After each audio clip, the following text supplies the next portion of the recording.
स्वस्ति श्री सरस्वत्यै नमः। सद्गुरु चरण कमलेभ्यो नमः।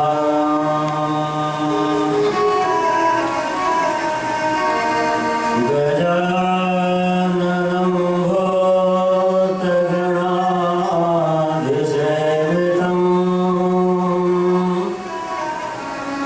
कपितजम्बो फलचारुभक्षणम्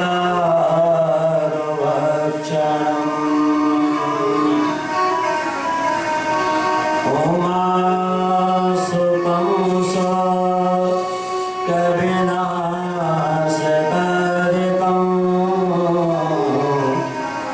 नमामि विघ्नेश्वरपादपङ्कजम्।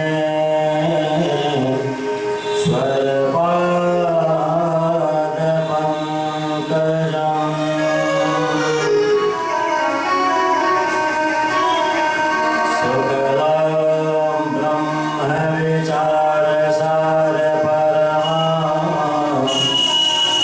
भाजां जगद्व्यापनीं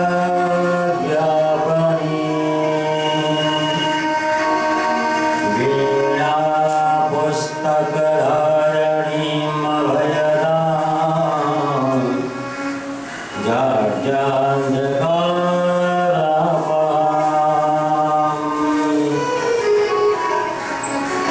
हस्ते स्फाटिकमालिकां विदधतीं पद्मासने संस्थितां वन्दे तां परमेश्वरीं भगवतीं बुद्धिं प्रदां सारिणाम्।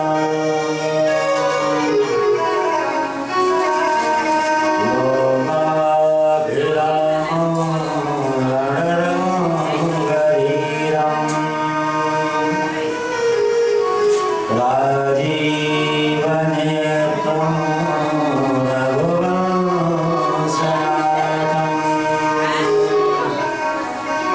कारुण्यरूपं करुणाकरन्तं श्रीरामचन्द्रचरणं शरणं प्रपद्ये। श्रीरामचन्द्रचरणं शरणं प्रपद्ये। वन्दे देव उमापतिं सुरगुरुं वन्दे जगत्कारणं वन्दे पन्नगभूषणं मृगधरं वन्दे पशूनां पतिं वन्दे सूर्यशशङ्कवहनयनं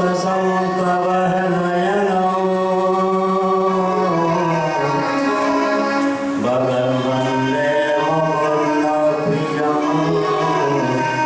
वन्दे भक्तजनाश्रयं च वरदं वन्दे शिवं शङ्करम्।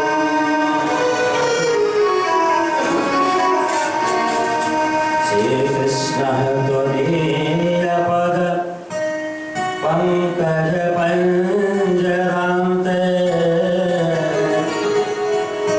अद्यैव मे विशतु मानसराजहंसा।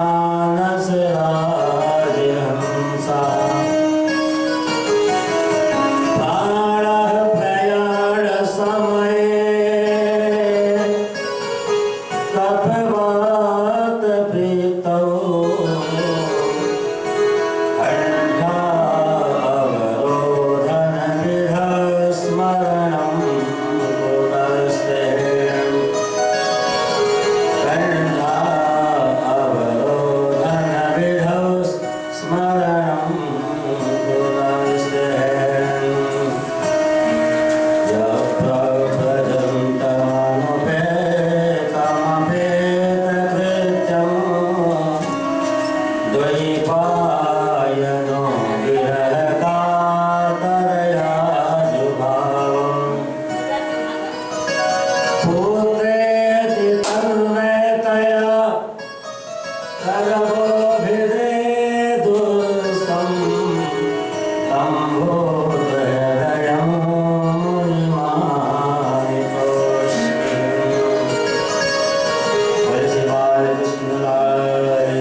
समस्त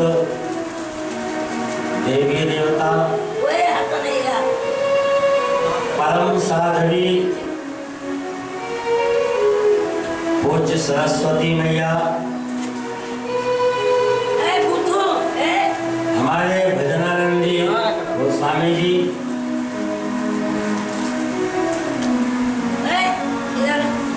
हमारे परम स्नेही श्री राम गोपाल उपाध्याय जी, हमारे भैया संगीत आचार्य वृंदावन से पधारे हुए श्री विनय जी, एवं हमारे भागवत के मूल पाठ के विद्वान आचार्य पूज्य पंडित जी,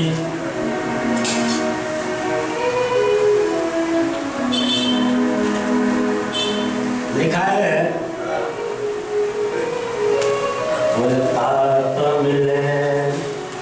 तात मिले पूरी मात मिले सुत भात मिले युवती सुंदर राज मिले गजबाज मिले सब साज मिले मनोवांछित पाई लोक मिले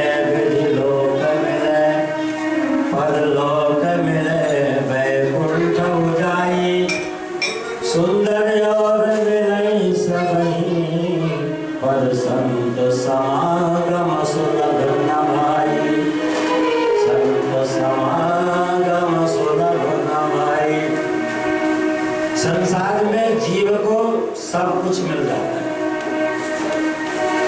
माता पिता मिल जाते हैं, भाई बंधु मिल जाते हैं, पुत्र पौत्र मिल जाते हैं, सगे संबंधी मिल जाते हैं, लेकिन संत समागम सुलभ न भाई। हमारे गोस्वामी तुलसीदास जी ने लिखा,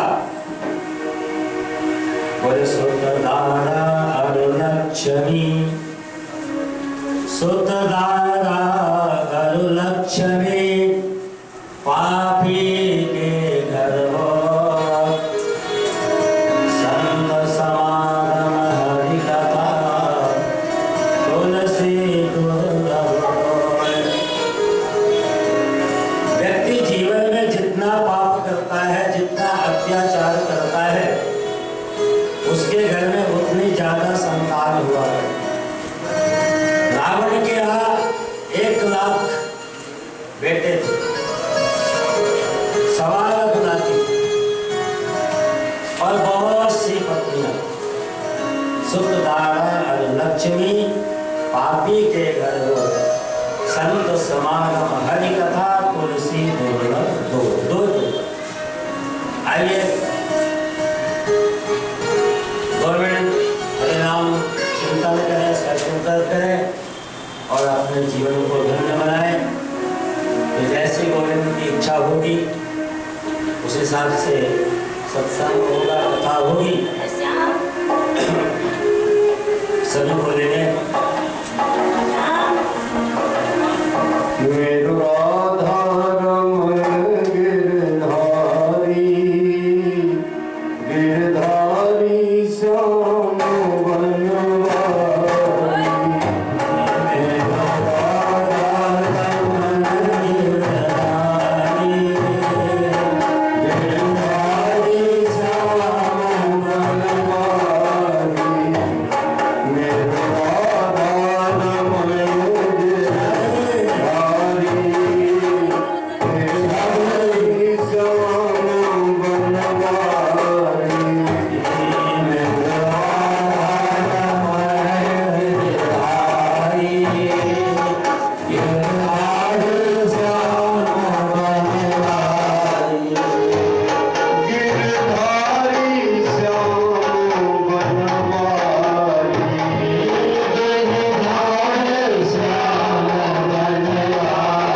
आज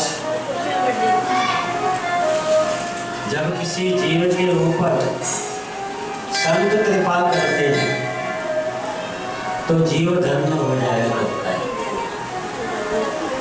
हिरण्याकश्यप तपस्या करने के लिए गए। इधर कराधु नारद जी के आश्रम में निवास कर रही है, लेकिन कहा है संत का क्षण कभी बेकार नहीं जाना चाहिए।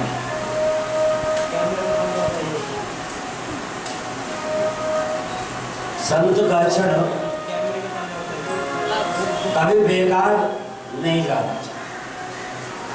संत के पास बैठो तो बस प्रार्थना करो कि हे गुरुदेव कुछ ऐसी कृपा कर दो कि गोविंद के चरणों में अनुराग हो जाए। कराधु ने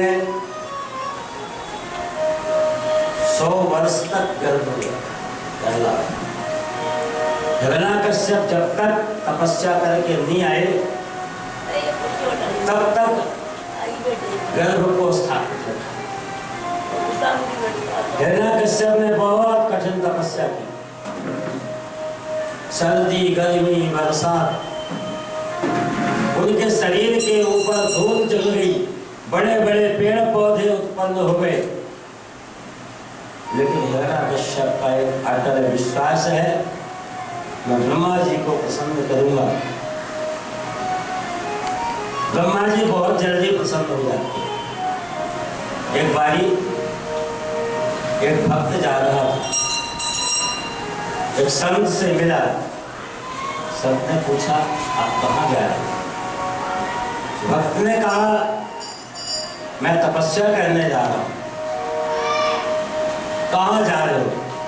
बोले बस यही सोच रहा हूँ, कोई संत मुझे बताए कहाँ पर बैठ के मैं तपस्या करूँ, कौन से भगवान की तपस्या करूं कि मुझे सफलता मिले, भगवान प्रसन्न हो जाए, वरदान मिल जाए इच्छा के अनुसार। संत ने कहा सुनो आप पुष्कर चले जाओ। पुष्कर में किसकी उपासना करूंगा, किसकी तपस्या करूंगा? बोले ब्रह्मा जी है ना।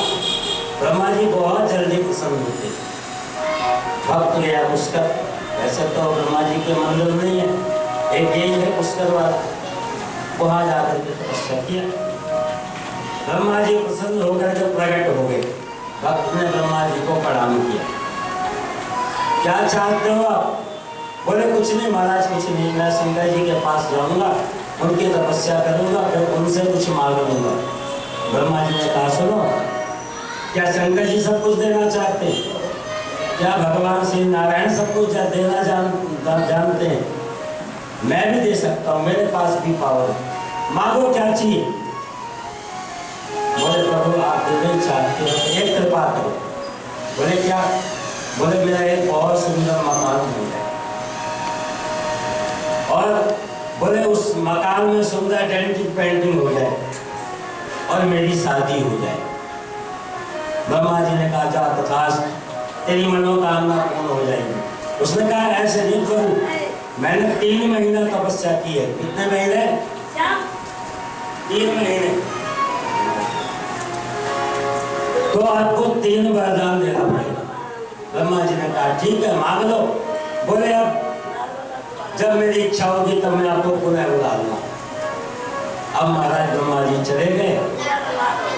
एक दिन वो भक्त अपने मकान में लेटा हुआ, बहुत जोर बारिश आई, मकान टपकने लगा। उसने ब्रह्मा जी को बोला ब्रह्मा जी कहाँ हो, जल्दी आओ। ब्रह्मा जी आ गए, खड़े हुए। क्या चाहते हो आप? बोले पहली बात तो बारिश बंद हो जाए, दूसरी बात मेरे मकान के ऊपर बारिश ना हो, तीसरी बात जब मैं आपको चाहूं फिर से बुला लूं। ब्रह्मा जी ने कहा अच्छा वो करते हैं तो बस जब चाहे जब बुला ले। मैंने तो अच्छा इसको वरदान दे दिया, मतलब इसकी नौकरी कर ली। चले गए मन में विचार कर। भक्त ने क्या किया, एक दिन फिर आराम से लेटा हुआ था, ठंडी का समय था, भक्त को जुकाम हो गया। और जैसे छींक आई, जोर से आवाज लगाई, ब्रह्मा जी कहाँ हो, जल्दी आओ जल्दी आओ। ब्रह्मा जी फिर आ गए। क्या हाल है? ब्रह्मा जी पहली बात तो है मेरी जुकाम ठीक हो जाए, ठीक हो जाए। दूसरी बात, आज के बाद मुझे कभी जुकाम होगा। तीसरी बात, मैं जब चाहूं तब फिर बुला लूंगा। ब्रह्मा जी घबरा गए, बोले ये तो बड़ा मुश्किल काम हो गया।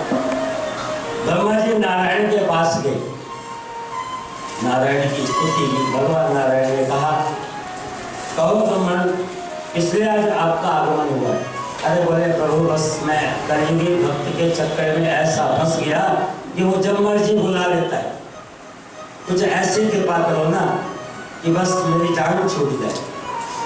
नारायण ने कहा, ब्रह्मा जी आप करेंगे भक्तों को समझते नहीं हो। चढ़ाएंगे 1 रुपया तो मांगेंगे 10 लाख रुपया। जरा सावधान रहा करो इनसे। बोले प्रभु, बस एक बारी मेरी जान बच जाए, दोबारा मैं सतर्क हो जाऊंगा। हुआ क्या? अब महाराज भगवान नारायण ने सरस्वती को आदेश किया, बढ़ जाओ उस भक्त की बुद्धि में बैठ जाओ। सरस्वती मैया आई और उनकी बुद्धि में बैठ गई। अब भक्त को फिर याद आए, ब्रह्मा जी, ओ ब्रह्मा जी कहाँ हो, जल्दी आओ। ब्रह्मा जी आ गए। क्या आज्ञा है? ब्रह्मा जी मुझे वरदान दे दो, मेरा मन प्रभु के चरणों में लग जाए। ठीक है, जाओ तथास्तु। संसार की कोई वस्तु मांगने की कामना मेरे अंदर ना हो, जाओ तथास्तु कहते थी।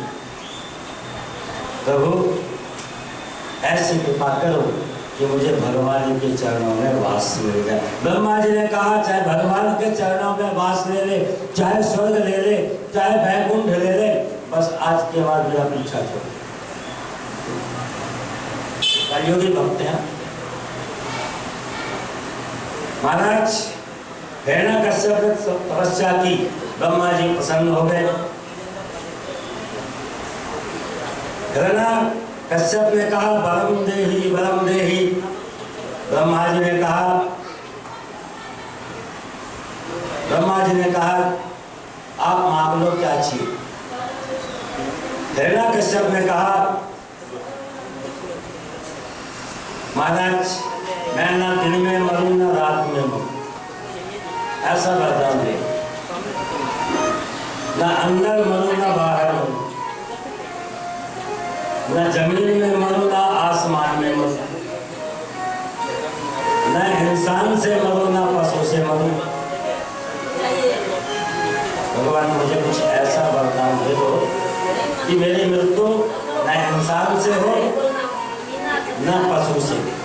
ब्रह्मा जी ने कहा, तथास्तु। वरदान मांग करके हिरण्यकश्यप आया।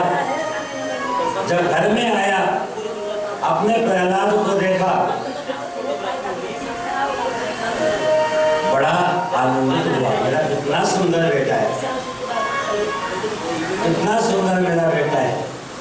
गोदी में लिया, गले से चिपकाया, बड़ा लाड प्यार करने लगा। प्रहलाद जी थोड़ा बड़े हो गए। प्रहलाद जी थोड़ा बड़े हुए तो हिरण्यकश्यप ने अपने गुरुओं को बुलाया। बोले मेरा बेटा थोड़ा बड़ा हो गया है, जाओ इसको सुंदर शिक्षा दो। गुरु थे संडामक, प्रहलाद को लेकर गए विद्यालय, प्रहलाद को पढ़ाते हैं।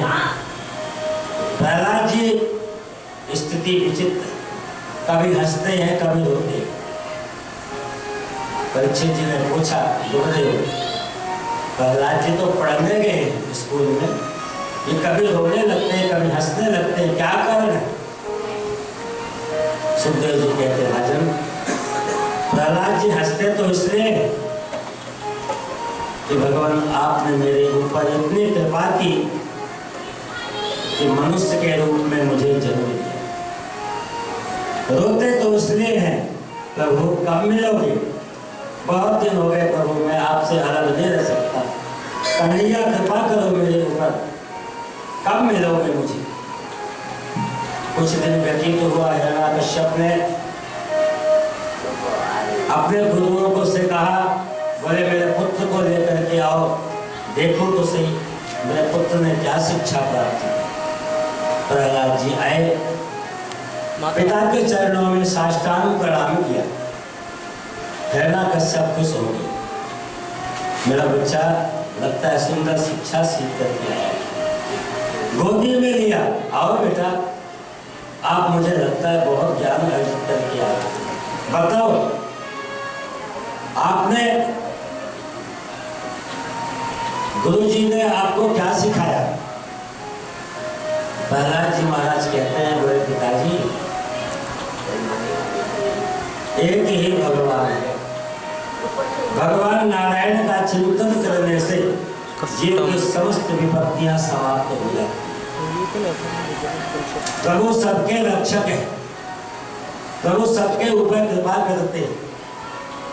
इसलिए पिताजी संसार के झंझट को छोड़ करके श्री नारायण का संकीर्तन करना चाहिए, जीव का कल्याण हो जाता है। हिरण्यकश्यप को क्रोध आया, बुलाया अपने गुरु के पुत्रों को, संध्यावल को, इधर आओ। हाँ राजन, क्या है क्या, मेरे बेटे को क्या सिखाया आपने। बोले महाराज हमने तो सिखाया है, पिता धर्म पिता स्वर्ग पिता ही परम तपः पितरम प्रीतिमापन्ने प्रियन्ते सर्व देवता। हमने तो सिखाया है आपके पिताजी का सम्मान करो, आपके पिताजी राजा हैं, आपका पालन करते हैं।